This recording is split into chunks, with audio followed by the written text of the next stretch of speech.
Shalom Opa Oma, Om Tante dan saudara-saudari yang terkasih di dalam Tuhan kita Yesus Kristus, khususnya Gereja Toraja Jemaat Jatiwaringin. Salam sejahtera untuk kita sekalian. Baru saja kemarin kita sudah melaksanakan Kamis Putih dan sebentar lagi kita akan memasuki Jumat Agung. Apa sih Jumat Agung itu dan maknanya seperti apa? Mari kita dengarkan penjelasan singkat dari Bapak Pendeta Christian Yanto Tandililing. Salam sejahtera bagi kita sekalian. Tak terasa waktu terus berjalan. Kita telah menapak di masa-masa Prapaskah dan tak lama lagi kita akan masuk dalam masa yang kita kenal sebagai Jumat Agung. Sebagaimana pertanyaan pengantar tadi bahwa apakah Jumat Agung itu, tentunya sederhana saja bahwa Jumat Agung itu hari sesudah Kamis Putih.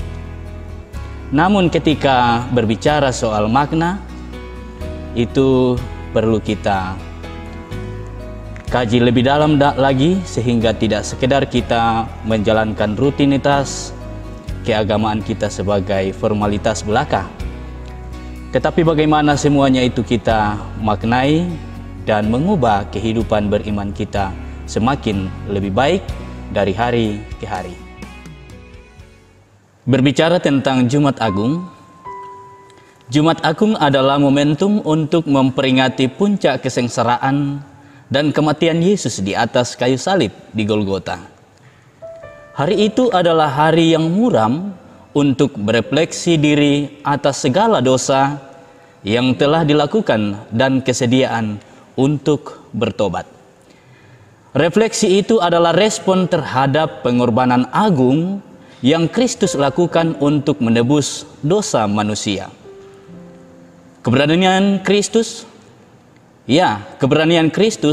untuk membiarkan darahnya dicurahkan sebagai korban penebus dosa manusia menjadi penanda keagungan hari itu dan menyatu dalam simbol warna merah sebagai warna liturgis. Pada saat itu, biasanya jemaat mengenakan pakaian serba gelap yang sering disalahartikan sebagai simbol kedukaan karena kematian Yesus. Pemaknaan seperti itu tidak tepat. Kedukaan memang mewarnai Jumat Agung, tetapi bukan duka cita karena kematian Kristus, melainkan duka cita atas dosa-dosa manusia, dosa-dosa kita, saya dan saudara-saudara, untuk melakukan seperti perkataan Yesus, "Janganlah kamu menangisi aku, melainkan tangisilah dirimu sendiri dan anak-anakmu," dalam Matius 23 ayat 28. Pada umumnya, sakramen perjamuan kudus dilakukan pada Jumat Agung. Selain kebiasaan beberapa jemaat yang melaksanakannya pada hari Kamis Putih dan Paskah. Tetapi, jika Jumat Agung diisi dengan perjamuan kudus, sebaiknya tidak diisi lagi dengan akta khusus yang lain. Ini dimaksudkan agar kita betul-betul atau sungguh-sungguh fokus kepada pemaknaan pengorbanan Yesus di atas kayu salib. Ya, biasanya jemaat begitu kaku atau kikuk dengan sapaan yang dipakai dalam hari Jumat Agung. Misalnya, "Selamat Hari Jumat." Sepertinya tidak pas atau tidak enak rasanya, atau mungkin karena tidak biasa aja dan rasanya tidak relevan. "Selamat Paskah." Bisa jadi, bukankah Paskah hanya menunjuk pada hari Minggu? Pertanyaan kita bisa